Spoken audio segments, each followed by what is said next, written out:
let's get into it. Happy New Year's to everyone. This is our first educational video going into 2026. So I hope everyone had an amazing holiday season and so far having a good trading year. So I wanted to break down the break and retest, my break and retest, and this is the cleanest system in trading, the break and retest. Is that a biased statement? 100%. But do I believe that from the core of my soul? 100%. And the reason I wanted to break down this video and give an educational video on this is because I've been getting a lot of emails really regarding the break and retest. And just based on, what I've been shown, I can't tell you, how many people are incorrectly, well, I wouldn't say incorrectly because there's no right or wrong way to trade, but they are not using this system, taking high probability setups. I think that's a better way to word it there. So I wanted to break this down. You see all over YouTube, break and retest, super easy. And that's what they're supposed to tell you to lure you in. But no one really breaks down the micro things that goes into the break and retest that you need to be educated on in order for it to work. And that's why I'm here. So let's get into it. So, right, the break and retest. This is the cleanest and highest probability entries in trading. But why? We got to understand our why. We got to know our why. So we are taking trades off of key levels in the market, which are key inflection points in the market. I'm not going to get into that. I've already made an educational video based on key levels and higher time frames, but that is why, right? We're taking trades off of key levels. Keyword here, key levels in the market. Very easy system to trade because you're risking off your key level. Your stop loss is right under that, right? It's right under. If you get stopped out, you know your thesis is incorrect and you move on. It's simple as that. If you trade the break and retest correctly, you will always come out green long term. Now, these are things that people don't really explain regarding the break and retest that you need to know in order to trade this thing or actually utilize it to the best ability. So, number one being liquidity. You have to be educated on liquidity. You have to understand that, right? Understanding what liquidity is and how to utilize that, that is going to help you, right? Use the break and retest to the best ability as possible, right? Stop loss placement. That's another thing. People do not realize that, they take the break and retest, they take a trade, they get stopped out, and they're saying, hey, it doesn't work, or hey, the market is taking, it has a bounty on my head, or the market is against me, and they're not understanding. No, your stop loss, you just have poor stop loss placement, right? As you guys know, the way that I trade, my stop losses are always going to be a break of structure. Now, if you're trading with a small account, the number one rule to trading is never trade with money you can't afford to lose. So scale down if the break of structure is a bit bigger, right? I don't have a hard stop loss. So scale down if the break of structure is a bit bigger and you need to get that trade room in order to breathe so that trade can go in your favor. So, these are things, right? Understanding how to read divergence in the market. Okay, hey, the market's pushing, but this name is not pushing, right? Understanding those things. Are you able to spot divergence in the market? Are you able to utilize the market in your favor when you're looking at a trade? Those are things you need to be educated on. And another main thing is, right, knowing the difference. I always say this, knowing the difference between skipping a trade and missing a trade. And a great example is, okay, on a technical standpoint, I got a break and retest on the video. I'm not spotting too much divergence on the video. I see QQQ pushing into a weekly resistance level. Why am I going to go long on this name, right? Because I know if I lose, I already know why I lost before I took the trade because Q's is pushing into a weekly resistance level. And lo and behold, it rejects that weekly resistance level and all those names come coming down with it. So these are things you need to be educated on in order to trade the break and retest till its full potential. So you got to ask yourself, are you educated on liquidity? Do you know what that is? Do you know how to utilize that in your favor? Right? Okay, unmitigated versus mitigated. Oh, okay, right. There's a lot of resting orders here. We're sitting in a channel. Like these are things you have to be educated on. And these are things that's not being taught, right? You just come across a video, break and retest, very simple, right? We break a key level, we retest a key level, and then we take our trade. And yeah, it is that easy when you're able to have the knowledge of all the other things that goes into it. So I really wanted to hit on that, right? You got to know these things. Another thing is you always hear me say, right? You got to keep your position sizing the same. People are taking trades off the break and retest. Their position sizing's all over the place, and they're saying, "Oh, it doesn't work. It's not profitable." No, it does work, but your losses are bigger than your wins, right? Because you keep scaling up after you have one good trade, and then when you do lose, it's 10 times bigger than your winning trades, and you're blaming it on the system instead of yourself. So something that I always say, and that Mark Douglas says, is, "Hey, if you're a consistently profitable trader in the market, that's not because of the market. It's because of you. And if you're not profitable in the market, that's not because of the market. That's because of you." So those are all the things that goes into the break and retest that's not being taught. So I want you to know that. I want you to educate yourself on that, right? Understanding liquidity, understanding market structure, understanding stop loss placement, understanding how to read divergence in the market, understanding when to skip a trade versus miss a trade. All those things. You got to know those things in order to actually trade the break and retest the correct way, to use it till its full potential. So another thing that I love about the break and retest as well, and why this is also one of the reasons why it's a clean system and high probability entry system, is because less is more. Not every day is a trading day, and not every day is an A plus shot. Not every day is an A plus shot. Now, to each their own. You always hear me say this though, and this is how I trade. If it's not an A plus shot, why are you taking the trade? If you utilize the break and retest correctly, every single trade that you take should be a high RR trade and an A plus shot. So less is more. Not every day is a trading day. You guys see plenty of times on my channel, on my live trading sessions or weekly outlooks or whatever, guys, I've only taken 2 trades this week. I've only taken 4 trades this week, or there'll be times where I've only taken 1 trade this week. You know what I mean? So less is more. Not every day is a trading day. Today is the 7th of January. Within the last 2 trading weeks, I've only taken 4 trades, right? And guess what? I've made more because I'm trading less. So you are forced, right? You are forced to only focus on high probability setups. Keywords here, high probability, right? The less trades you take, the more money you make.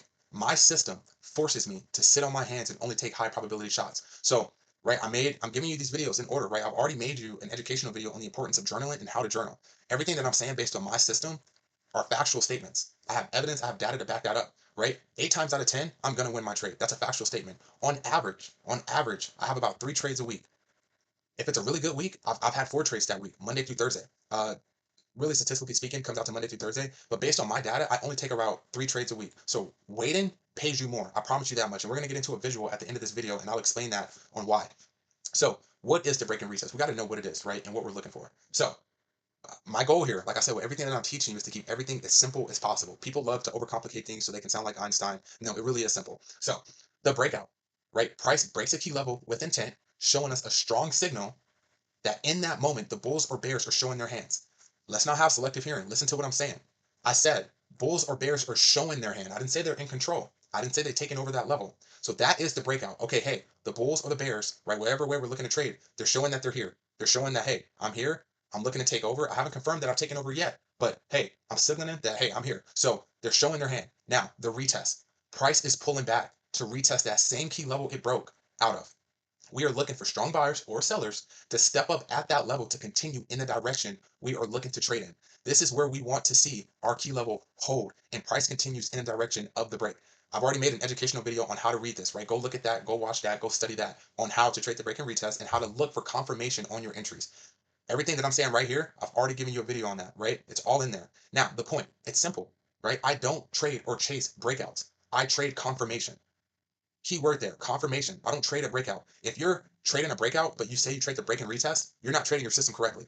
So the breakout, that's not confirmation, right? The retest and a hold and a spike in volume, that is confirmation saying, hey, I'm here. So I don't trade or chase breakouts. I trade confirmation. A break and retest is confirmation, right? On that retest, we are spotting confirmation that the bulls or bears have taken over at that level.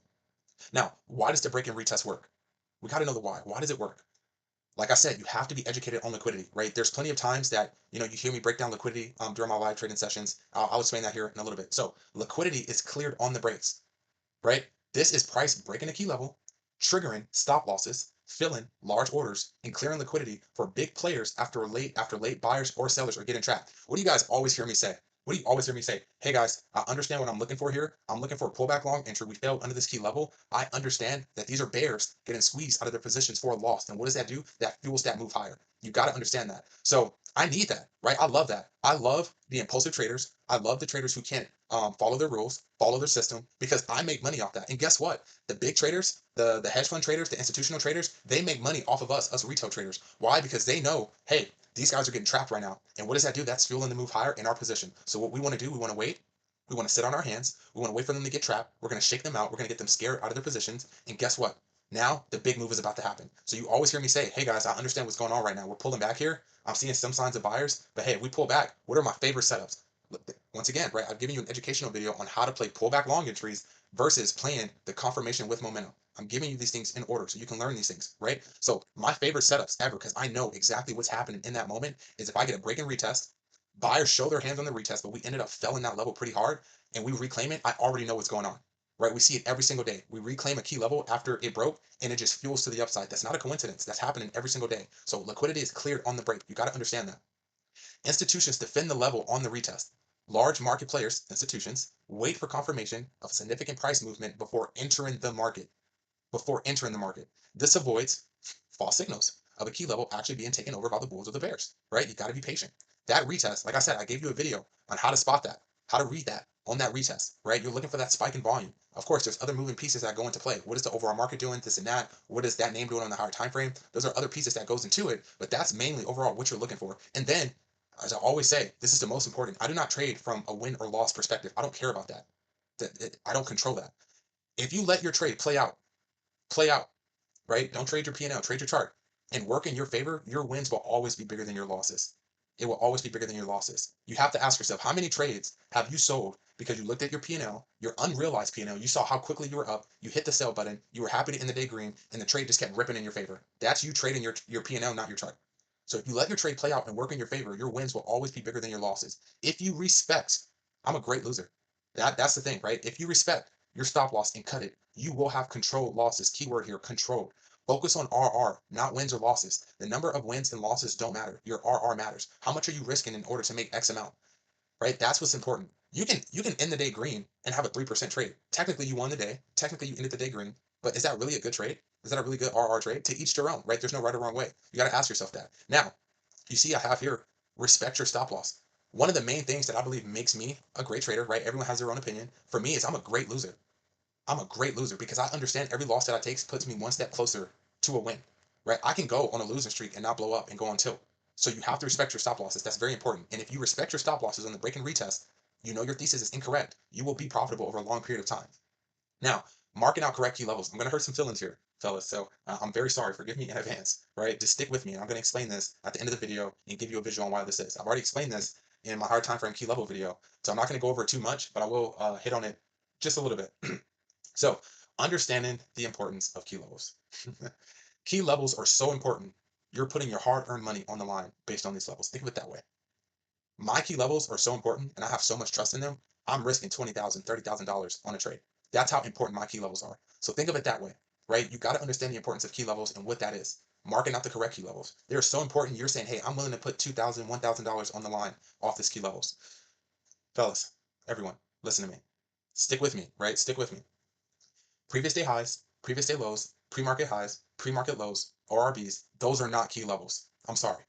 Now, let's not have selective hearing, right? I'm not saying that you cannot trade off those levels. Those are not key levels. I've already explained this. I'm not going to hit on it too much. Now, for me personally, I never look at the pre-market high and pre-market low. Those are non-existent to me. I never take a trade off of them. I never use them as reference points, never, ever. But the previous day high and the previous day low, I've said this before. I do not take trades off these. These are not key levels to me, but they are context references. You hear me say when I come into the day, all right, we're stuck in between the previous day high, the previous day low, or we've already swept the previous day low's liquidity. I want to see us hold this and then continue higher, right? I use them as context references, but I'm never putting money on the line off a previous day high or previous day low. Now, when it comes to the break and retest, you've got to ask yourself, right? You got to ask yourself, are you a day trader or are you a scalper? These are great key levels. Sorry, they're not key levels. These are great levels for scalping, 100%. Right? And I'll explain that at the end of this video. I'll give you a great visual. These are amazing levels for scalping, right? If you're looking for a quick scalp to be in and out in 2 minutes, sure. For me, my average hold time, this is why I say track your data, know how to journal. My average hold time for a trade is anywhere between 12 to 15 minutes. That's my average hold time. So you need to be to the point where you trust your levels. If you're scared or hesitant, you don't trust your levels, your system, and yourself. Every single trade that I take, and this is a factual statement, every single trade that I take, I know 8 times out of 10 it's going to be a winner. 8 times out of 10 it's going to be a winner. So I have confidence and conviction in every single trade that I take. So you always hear me say, hey, I trust myself, I trust my edge, and I trust my system. Something that Mark Douglas says, right? I know I reference him a lot. I studied him religiously. The ultimate goal as a trader is to trade without reservation and hesitation. The only way you can do that is having trust in your system, having trust in yourself. To trade without, I don't think when I trade, I react. All the hard work is done before I even open my charts, right? All the hard work is done when the market is closed. So you got to ask yourself, and this is what trading is. It forces you to look in the mirror. Do you trust yourself? Do you trust what you're doing? Do you trust your system? If you don't, you should not be trading. You should not be trading with real money. At least that is. If you don't trust what you're doing, what are you doing? You know what I mean? So that's one main thing on, hey, mark out the correct key levels, understand the importance of these key levels, and trust your key levels. Because at the end of the day, if you're doing all of this but you have no trust in what you're doing, why are you doing it? That's the biggest question there. And then you have to understand, not all levels are equal. This is so important. Not all levels are equal. A previous day high and a previous day low level, that is not the same as a weekly resistance level, right? A pre-market high and a pre-market low level, that is not the same as a previous day high and a previous day low level. So you have to understand that not all levels are equal. They're not equal. You have to understand that. So this is just my personal saying. This is just me. This is how I look at things. This is how I go about things. If the level does not matter on the higher time frame, it does not matter to me. That's just me personally. My focus, my thesis, my analysis, and my trades will all come from the higher time frame. Always, always. Less is more. The less trades you take, the more money you make. Not every day is a trading day. When I wake up and I go open my charts and I start my day and I'm giving my pre-market prep and all these things, I never go into the day looking for a trade. That may sound crazy. I never go into the day looking for a trade. What does the break and retest provide for us? It makes our trades come to us. My trade comes to me. I don't go look for a trade when I trade. I don't go wake up in the day and say, okay, what can I force today? What can I look for today?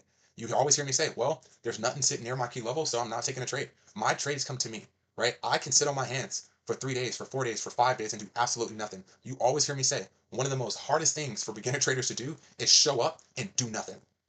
And you got to ask yourself, right? If you're taking trades Monday through Friday, why are you not profitable? You're taking more trades. You're trading every day. If you're taking trades right Monday through Friday every single day, why are you not making money? Why are you not profitable? You got to ask yourself that. So when I say, you got to use the break and retest accordingly to put those odds in your favor, you see what I'm saying here? It forces you to sit on your hands, right? Not like I said, my average trades comes out to about 3 trades a week, right? Today is a Wednesday for me. Tomorrow I'm taking a flight to New York. So I've only taken 2 trades this week. I had a cash day yesterday. I'm having a cash day tomorrow. And then left there's Friday, right? Will I have a trade on Friday? Maybe I will. Maybe I won't. I don't know. So that's one of the most important things is when you trade the break and retest accordingly and you utilize it the correct way, right? You're making your trades come to you. I really hope that makes sense. So what are the simple rules here in the break and retest? Like I said, I want to keep it very simple. What's the very simple rules here regarding the break and retest? Your entries, right? Entry will be the level of that price that's getting retested. Hope that makes sense. So if I take a break and retest, very simple here. If let's say I'm looking at Tesla, because this is a trade that I took on Monday. If I'm taking a trade on Tesla and I'm taking a break and retest off my key level 450.50, okay, cool. I got the retest. I went long. My stop loss is under 450.50. Now, of course, there's a little bit more that goes into it because it needs to be the breakup structure. You need to understand what liquidity is resting, all those things. But hey, if I get stopped out, so be it, right? My thesis is incorrect. My thesis of that trade is if buyers can take over 450.50, they can push this thing higher. That's my thesis behind taking that trade. And as long as price is above that trade that I took, my thesis is correct. As you always hear me say, we can sit sideways, we can pop up, we can pop down. As long as price is sitting above the key level that we're risking off of, everything else is noise, right? Entry, you need to wait for confirmation of strong buyers or sellers stepping up to defend that level. Your stop loss, below or above the key level you're risking off of. If you get stopped out, it means your thesis is incorrect. So be it. Be a great loser. I'm a great loser. The probabilities were not in your favor and you move on, right? Control what you can control. You can't control the outcome of a trade, so don't focus on the outcome of a trade. I am process focused. I'm not outcome focused. I can control what I'm doing in real time, in the moment, in the process. I can't control what SPY is going to do. I can't control what Tesla, Nvidia is going to do, right? So, hey, respect your stop loss. It's above or below the key level you're risking off of. You always hear me say the deeper the pullback, the better because the tighter the risk. And then target. Now, I don't want to be a hypocrite, so I really want to hit on this. Um, Tom Hogart is someone that I studied very religiously, and you guys see it with my style of trading. Even in today's live trading session, today is the 7th. You can go watch that, and you'll understand exactly what I'm talking about. I don't set profit targets. Something that he says is, in order to be like the 1%, don't trade like the 99%. And what does the 99% of traders do? And you can be profitable and do this. They set profit targets. Like I said, you can't control the outcome of a trade. So if I say, okay, guys, I'm going to sell here at the high of day, I am making the assumption that that is how far the move is going to go. I don't know that. I need the market to tell me that. So why am I selling at the high of day? Just because I'm at the high of day? No, I need confirmation. Say, okay, I'm out here. So I just really want to hit on that because the way I trade is very different. I don't set profit targets. I don't scale out of my positions. When I'm correct, I want to milk my trades. So, but occasionally, right, you want your target to be the next higher time frame key level. Now, this is something I do agree with because why? It's unmitigated liquidity, right? Level to level. It's going to gravitate towards that. If you're trading with the overall time frame, the higher time frame, and you understand what you're doing, what you're looking for, price does travel from level to level. We're trading on the higher time frame. Swing higher, swing low. I know this is very common with intraday, day trading, right? You want to see your swing higher, swing low turn into support or resistance, and then right 2 to 1s. This is just the basics of the break and retest, right? 2 to 1, 2 to 1, yada yada yada. This is a terrible habit to have, in my opinion, right? I'm just giving you the basic rules of targets in the break and retest, which on a technical standpoint is true, but this is a terrible habit to have. I would never do this. A 2 to 1, I don't do this because all right, cool, 2 to 1, and you scale out 90%. Why are you doing that? Because now if this thing rips in your favor, now you're in with 10% of your position size. You're trying to control the outcome of a trade, whether you know it or not. You're trying to de-risk so you can be comfortable in that trade. You always hear me say, this is uncomfortable. Good, embrace it. Big winners require sitting through pain. As long as price is above the key level that you're risking off of, everything else is noise. I let market structure tell me when to exit my trades. So, a 2 to 1 is something I don't believe in because if I'm correct on a trade, why do I want to get out? Why would I scale out 90% of my position when I am correct? I want to milk my winners when I'm correct. I want to let the market say, hey, Markel, we're done here. Take your money and go home. All right, cool, I'm out. But and ask yourself, right? Go look at your previous trades. How many trades have you taken where you scaled out 90%, 2 to 1, and then it ends up ripping another 40%, 30%, and you're thinking to yourself, man, I scaled out too soon. I could have been in this full size and caught this whole move. Big winners require sitting through pain. So, lastly, the common mistakes to avoid, and I really want to hit on this. There's a lot, but these are the most common that you want to avoid, right? I have to tell you what to do, what to look for, but I also got to tell you what to avoid. Chasing the breakout. Folks, I know it's hard. I know it's hard, right? I have plenty of live trading sessions and videos where you see me say, hey, we waited over an hour for this retest, patient pace, chasing the breakout. When you do that, you're being emotionally weak, right? You're letting FOMO kick in, the fear of missing out. Man, the market's pushing, these candles look big. I get paid more on momentum plays, on options. You know what? Fine, let me just take this. I know where my stop loss is. And guess what? You're going to win that trade and you're going to make money on that trade. And you're going to be very happy. But what you're not realizing is you're practicing a bad habit. What you did there, chasing the breakout, and you made money on that trade, that's the worst thing that can happen because that's not going to have you be consistently profitable over a long period of time. You're not thinking about your next 100 trades. Do you see where I'm going with this? So chasing the breakout, you will make money off that. I'm not going to sit here and tell you you're not. You will 100%. But will you be consistently profitable over a long period of time doing so? No, you won't. Eventually, there's those are going to turn into fake outs. And you're going to be a part of liquidity grabs, bull traps, bear traps, and so on. Impatient. You're being very impatient. Be patient. Patient pays. Impulsive, right? You're letting your feelings take over. You're letting them dictate what you should do. You see a big explosion and your eyes get big like a deer in the headlights and you say, screw it, I'm going short, I'm going long. You're being impulsive. And honestly, you're being greedy. That's what it is. This is what trading is. It forces us to look in the mirror and see what we're doing, right? If you're profitable, it's because of you. If you're not profitable, it's because of you, right? Trading weak levels. I've already broke this down, right? You need to sit down and determine what a key level is. That's your job. At the end of the day, you need to be confident in every single trade that you take. Confidence and conviction. Trust that level enough to risk money off of it. Stop taking trades every day. Weak levels. If you take a trade every single, if you mark out a pre-market high and a pre-market low, and you're telling yourself that's a key level, that's going to force you to take a trade every single day. You know what I mean? So you need to sit down and determine what a key level is and trust that level. Like I said, 8 times out of 10, I'm going to win. That's a fact. 8 times out of 10. So I trust every single trade that I take, every key level that I take a trade off of. Before I even take that trade, in my mind, I already won, right? And then forcing trades and chops. This is a big one. This is a common mistake. As I always say, there's pros and cons to everything. Folks, in my opinion, and I believe this is 100% true, every trade, every system out there works. Every strategy works. I know that may sound crazy. Every single strategy works. Now, will some strategies give you a higher win percentage versus others? Yes, but if you trade those strategies correctly, you will be profitable over a long period of time. I say that to say you need to know the pros and cons to your system. We are the ones that mess up the system. It's us. It's not the system. Remember that. It's us. We are trading the system incorrectly. So know the pros and cons to your system. You guys know me. I played football really my whole life, and there's a quote that Tom Brady said. He said that opportunities are rare to come by, so when they do come by, be prepared. I love that quote. I live by it, and it's so true. Opportunities are rare to come by, so when they do come by, be prepared. What does that mean in correlation to what I'm saying? Knowing the pros to your system. If I see that, hey guys, the market's trending, we're bullish, beautiful market structure, I'm stepping on the gas. I'm stepping on the gas. Why? Because I see that as, hey, this is an opportunity, and I'm prepared for it. Know the cons to your system. What are the cons to the break and retest? You should know that. Consolidations and channels. I have two non-negotiables. I would never take a trade when red folder news is coming out, and I would never take a trade in the middle of a channel. I don't trade channels. I don't trade consolidations because those are low probability environments. I always say that. You know that. You should know these things. So know the pros and cons to your system. This leads forcing trades and chops. This leads to taking low probability trades. As I always say, trading is all probabilities, not certainties. What is the definition of having an edge in the market? It means that you have an edge that puts the probabilities in your favor over a long period of time. We need to make sure that every single trade we take is a high probability shot. If you're taking a trade, counter trend trading, that's a low probability shot. If you're taking a trade dead smack in the middle of a range, that's a low probability shot. You wake up looking for trades, right? You wake up looking for trades. When you're forcing trades and chops, you're forcing that. You're looking for trades. You don't let your trades come to you. Like I said, whenever I trade, I'm not looking for a trade. I wake up in the morning and I say, okay, what trades are coming to me today? What's showing their hands? Hope that makes sense. What's my edge in the market? Patience. That's my edge. Patience. So I hope this helps. I hope this makes sense on the break and retest and all the things that you need to be educated on in order to really utilize the break and retest, right? Liquidity, divergence, all those things that goes into it. Now, I want to give you a visual here of my chart on Apple. This is how I trade. You guys know this. You've been around for a while. This is what I mean when I say patient pace. I have not taken a trade on Apple since I believe the second week of December. And that live trading session is posted. That was a winning trade. So you can go look on, you can go watch that trade yourself. I have not taken a trade on Apple since the second week of December. Now, why is that? We're bullish bias on the higher time frame. We have not broken structure, and I'm looking for pullback longs, and I will short this name when we break structure, and now I am bearish bias. This is what I mean when I say patient pace. Not every day is a trading day. I always say that. So what is Apple doing? Sitting in the middle of a range. Does that look like a name that's moving higher or lower? No. Now, I took a shot at the bottom of the range before we got back to the top of the range. That's very different. But what is this doing? Sitting in a range. That's a non-negotiable, right? I'm not taking any trades in here. Now, this is what I mean by death by 1,000 cuts. Let's say, oh, you're looking for a break and retest over a previous day high. You're taking a trade in a low probability environment. Look at that.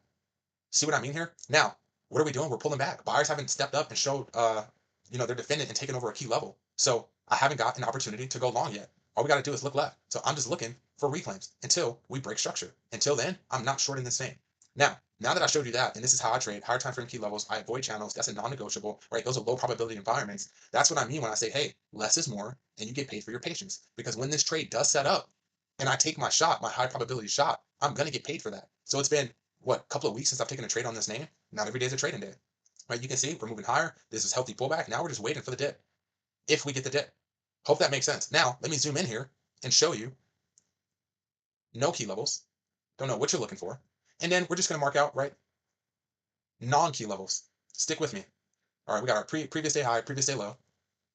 We got our pre-market high, and we got our pre-market low. Now let's go here on the 2-minute.